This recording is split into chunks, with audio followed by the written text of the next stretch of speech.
Le soleil du Maroc, au cœur de l'hiver. Et pendant 2 mois, la grande plage d'Agadir en guise de stade.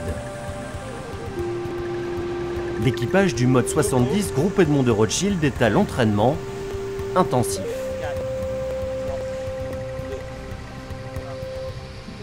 La journée type d'un entraînement à Agadir aujourd'hui, c'est lever 7h15.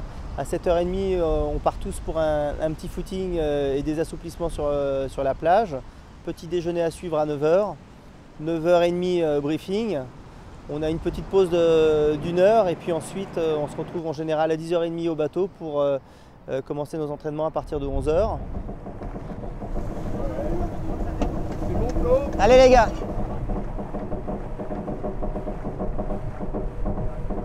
C'est la journée type. Le vent s'oriente nord-ouest et puis ça va monter progressivement de 5 à 18 nœuds. Donc voilà, c'est top, du soleil et puis un vent régulier, c'est ce qu'on vient chercher.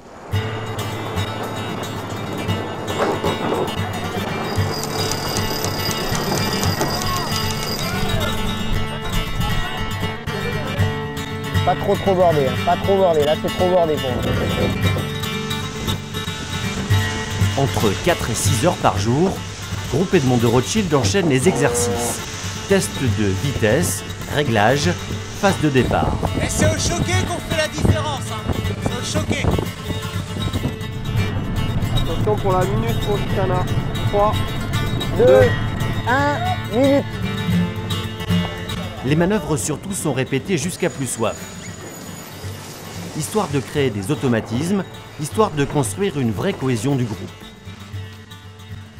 Car sur un circuit où tous les bateaux sont identiques, c'est le facteur humain qui sera l'élément clé de la réussite. De toute façon, en multi, c'est souvent l'équipage qui fait la différence parce que entre un bon ou un mauvais bateau, ou entre un bon ou un mauvais réglage, il peut y avoir un nœud d'écart, mais entre un bon ou un mauvais barreur, la nuit, dans 30 nœuds de vent, au portant, dans du brouillard sur les bancs de Terre-Neuve, comme on va avoir pendant la première transat de la saison, il y a 4 ou 5 nœuds d'écart entre un bon ou un mauvais barreur. Donc c'est toujours l'équipage qui fait la différence au final. L'entraînement est d'autant plus efficace qu'un deuxième mode 70 est venu profiter des conditions offertes par les côtes marocaines. Plus haut, même vitesse. Le Veolia de Roland Jourdain sera l'un des 5 adversaires de Groupe Edmond de Rothschild lors de la première confrontation en course. Ce sera le 7 juillet à l'occasion de la Chris Ocean Race. Ok, ça déroule. En attendant, les duels vont s'enchaîner quotidiennement jusqu'au retour des 2 trimarans dans leur base bretonne. Le premier objectif, c'était la découverte du groupe, la découverte du bateau. Donc ça, c'est fait. Ça fait 2 semaines qu'on est là. Je pense que l'ambiance est bonne. Et puis après, il y a l'objectif technique, des automatismes. Ça, c'est en train de venir, mais on n'y est pas encore. L'idée, c'est d'arriver à manœuvrer quasi le bateau les yeux fermés, ou en tout cas en regardant ce qui se passe à l'extérieur. Ça va prendre encore quelques semaines, voire quelques mois. Et puis on fera un point quand on entrera début mars à Lorient pour savoir quelle sera la prochaine phase d'entraînement.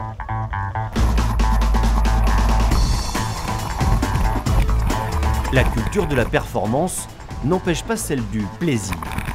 Tous les 10 jours, l'équipage de Gitana 15 s'offre une petite récréation.